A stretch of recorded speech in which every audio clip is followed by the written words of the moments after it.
It's the Brad and John Show. It is the Brad and John Show. Today's date is the 27th of October. It is a Monday, TGIM. And John, what does that mean when we get in a B block and it's Monday? What does that mean, John? It's time for Brad's Top 3. It's time for Brad's Top 3. It is. And by union contract, we can't avoid that with the Boeing people out on strike. One more time, ladies. It's time for Brad's Top. And we started off with, It's number 3. I thought this was interesting. University of Washington requires a one-page diversity statement for all new professor applications. Now, you may say to yourself, didn't Trump get rid of this? It's interesting because of the fact that we have a guy who is probably not going to work for the university too much longer. It identifies his as a non-tenured teaching professor. And what does non-tenured mean? That if you step on the wrong tile in the hallway, what can they do to you, John? You're out of here. Yeah, they can fire you if you're non-tenured. His name is Stuart Reges. He's a professor at Paul G. Allen School of Computer Science and Engineering, so he's a smart guy. He said he wouldn't have been hired under the strict DEI pledge requirements despite his academic achievements at the university. He says, you have to say that you have deep knowledge of the DEIs in order to get a high rating in all this. Funny thing is, I'm convinced I would not be hired if I applied today. There's just no way, even though I won the Distinguished Teaching Award here at the university. Okay, he talks about the fact that, and I thought this was interesting, one of the questions that is now on the entrance exam for professors, not for students, but for professors, one of the questions is, how will you help black students in your class? And his response was, I help all students in my class, no matter what their race is. And he, Yeah. and he said that if he answered it that way, and once again, he got in before the DEI stuff hit, so he's been there a while. He says essentially that he would be not hired. Now, the interesting thing is, he says there's like 80 professors who work in his department. Well, he's one of 80. He's the only one that identifies as conservative. He says all the other 79 professors are left-wing, radical left-wing professors. And I'm thinking to myself, now hold on a minute now. If you're a parent and you got kids right now and you're thinking, I got a son, even a daughter, I could send my son or daughter off to University of Washington to study computer science. And you know what? We brought them up right. They have a pretty much, view of the politics. They're sort of, right down the middle. They're sort of center. Maybe they're a little center left, Yeah. little center right. But if we send them off to UW, they'll come back. Hey, mom and dad, you're terrible people. You're ruining the environment. You're capitalists. We don't like capitalists. But instead, those parents could say, let's send Susie or Bill off to the welding academy and learn how to or weld. have them go make a call to Bart Inman. Right, or learn HVAC, or go to what's the school? Rankin. We can go to Rankin. This is so fascinating to me. And hold on a minute, I got a cough. I fought a stupid cold all weekend, John. It's driving me nuts. The interesting part about this story is that he says that what the university has done is they're complying with the new order for Trump has put out, but they're not. Essentially what they're doing is they've just changed the names of the things they do. In other words, it's not a DEI compliance test. It's a employee evaluation test or something like that. You know what I mean? And that's what, sorry to interrupt, Brad, but you and I have talked about that quite a bit because these DEI folks, if you've been doing DEI for 20 years, your degree is in DEI, you're not just going to go away. The administration might tuck you in a different department, but by gosh, you're still going to be forcing DEI on students. And the crazy part about that is you and I have talked about that is it's sort of like, okay, you can't be DEI anymore. So okay, we're not DEI, we're XYZ now. You know what I mean? You just changed the name. Yeah. You're exactly right. It's employee training and appreciation or something like that. Right. It's and it has to be something like with butterflies and bluebirds flying in the background. Yes, and rainbows. Yeah, it has to be a feel good thing that tests well. Right. It's mutual enjoyment of our staff. Right? Oh, Brad, yikes. That'll get you written up by the faculty senate. It's sort of like we go back to you and I would never agree on the pronunciation of his name. I call him Uri Berliner. You call him Yuri Berliner. Is that what we always say? I call him urologist Berliner. the dude from NPR who put his op-ed in the Free Press and Barry Weiss's Free Press, essentially saying, I'm the only guy here who's not left-wing. Matter of fact, I checked the voter roll of all the people here at NPR in Washington. There's no Republicans here at all. But yet, we have unbiased news from National Public Radio. I heard the story again. I'm sorry, I listened over the weekend, and there's this breathy voice that comes on. It's a promo. Every single day, there's another newspaper that goes out of business, and that creates another news desert. And I'm thinking to myself, okay, since the Riverfront Times has gone out of business, how many long-form stories have we seen from St. Louis Public Radio? Let me think. They had 2 or 3 reporters at the Riverfront Times. Ask me what the number is, Brad. John, what's the number, John? 0.0. You would think that with 3 reporters, me being one of them, Danny Wizentowski, who's now at NPR, ironically, you would think that him grinding out all the great journalism he did since he's over at NPR, he would be grinding out much more journalism over there. But you know what? I don't see hardly anything with his name on it when I go on the website. Why is that, John?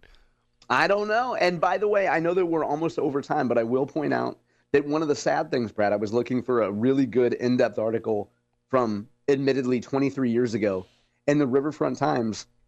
And most of the Riverfront Times archives, excuse me, it appears that most of the Riverfront Times archives are now gone under new leadership. Like you can't find a lot of the old Danny Wissentowski or DJ Wilson stuff anymore, Brad. It's really sad. That is so sad. And by the way, John, maybe in C Block we'll bring up the fact that once upon a time you and I had a discussion about this other year, and you say, "Oh, the Riverfront Times will be back. Just give it a little bit, a little longer." Yeah, I did say that, and we had that conversation at the end of last year, and the RFT is not back. Yeah, it's and gone. So my prediction has not taken place, right, Brad? Right. And can you say it again in a dumber voice?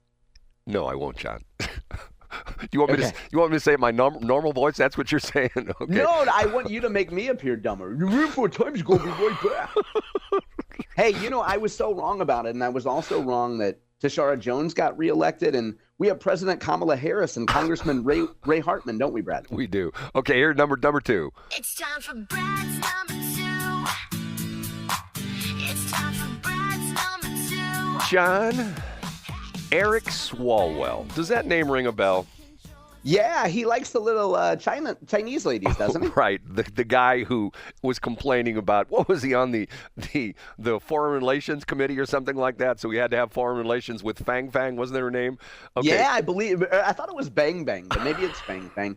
Oh, yeah, I saw him on a few social media clips over the weekend. What happened, Brad? Because I really don't know what happened. Do you not? Come on. Did you seriously not know? No, he got in a verbal tit for tat with someone from Missouri, but I didn't watch the clip. Can you tell us about it? Well, this is not necessarily that, but what he's saying is, here's the headline. Swalwell demands 2028 Dem candidates vow to destroy Trump's White House ballroom project. It's the least you can ask of a Democrat candidate. Right. Eric Swalwell, Democrat, California, said the next Democratic presidential nominee must vow to demolish Donald Trump's White House ballroom, proposing the pledge a litmus test for the party's 2028 contenders. And he says, don't even think of seeking the Democrat. Let me do him a dumb voice. Don't even think of seeking the Democratic nomination for president unless you pledge to take a wrecking ball to the Trump ballroom on day one.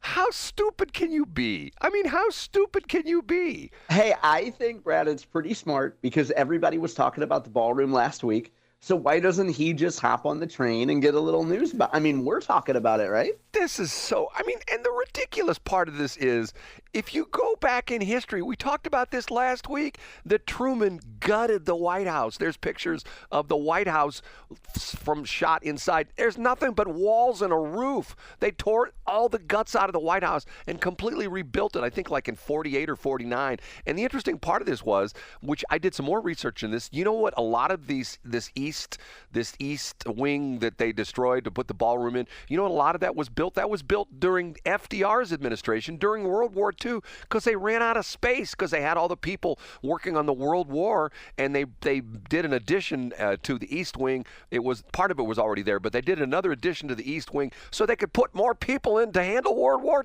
II.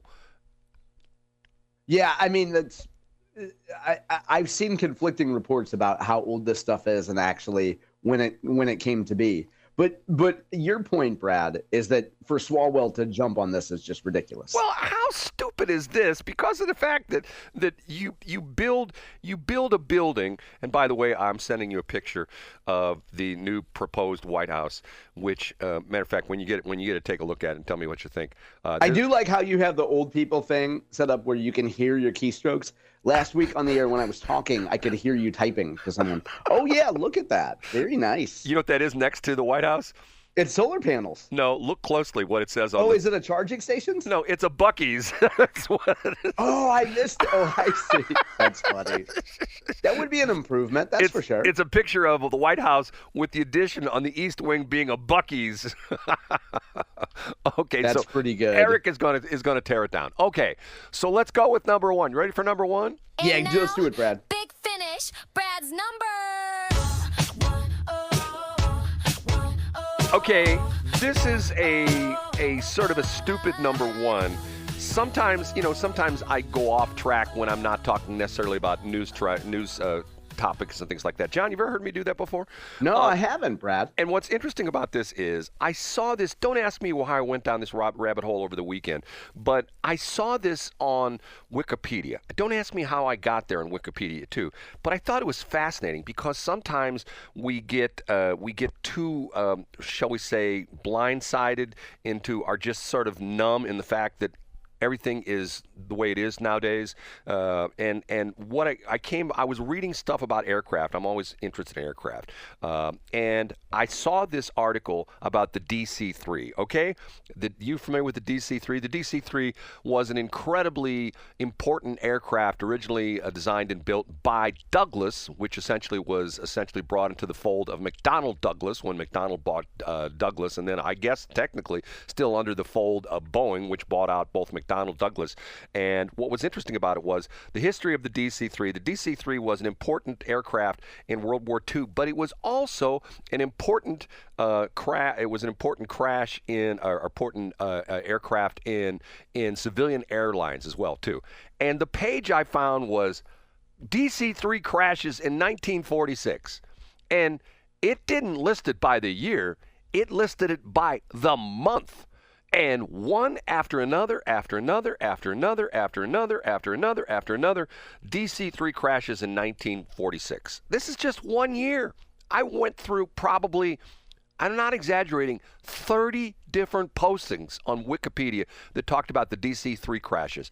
Some of them were essentially converted in World War II. The military version was called the C-47. And what happened after World War II, they had so many of these planes, they didn't know what to do with them. They sold them off to civilian airlines and things like that, and they were converted into essentially into airliners. But one after another, in almost every single crash, it talked about, the circumstances of the crash, where the crash occurred, and almost every single crash, survivors, John, guess how many survivors?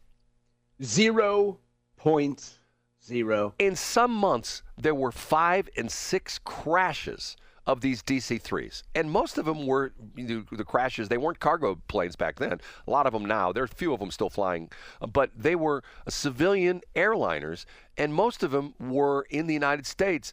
Some months, 7 or 8 crashes in a month. Now, John, think about this for a minute.